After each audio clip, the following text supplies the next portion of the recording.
Stage پہ بلانے سے پہلے ان کی فراغت کی جو ڈگری ہے وہ کس مدرسے کی ہے وہ چیک کر کے کریں تو شاید 90% خطیب ویسے ہی جھڑ جائیں گے آپ کے. کوئی دوسری کلاس سے بھاگا ہوا ہے, کسی نے مدرسے کا منہ ہی نہیں دیکھا ہوا ہے, کوئی تیسری سے بھاگا ہوا, جس نے آواز اور اشعار یاد کر لیے وہ عوام کا محبوب ہے.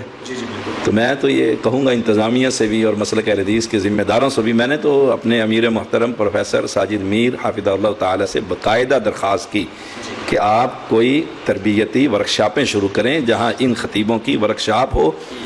انہیں مسائل کا نہیں پتہ, اگر میں یہ کہوں نا مبالغہ نہیں کہ انہیں اصول ثلاثہ کا نہیں پتہ, قواعد اربعہ کا نہیں پتہ, شیخ الاسلام ابن تیمیہ کی کتاب التوحید کا نہیں پتہ, انہوں نے کبھی وہ پڑھی نہیں ہے, ان کو پاس کس کی اجازت ہے حدیث کی, کس سند کے ساتھ وہ بیان کرتے ہیں. پہلے ہمارے کانفرنسوں میں اس خطیب کو بلایا جاتا تھا جس کے بارے میں انتظامیہ کو علم ہوتا تھا ان کا استاد فلاں ہے, یہ شیخ الحدیث فلاں کے شاگرد ہیں, دیکھا جائے گا ہمارے ہاں استادوں کی وجہ سے.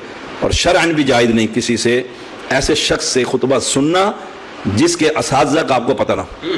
میرے استاد شیخ عبداللہ ناصر رحمانی حافظہ اللہ فرماتے ہیں کہ جس شخص کے مشائخ کا آپ کو علم نہیں اس کے درس میں بھی نہیں بیٹھنا چاہیے.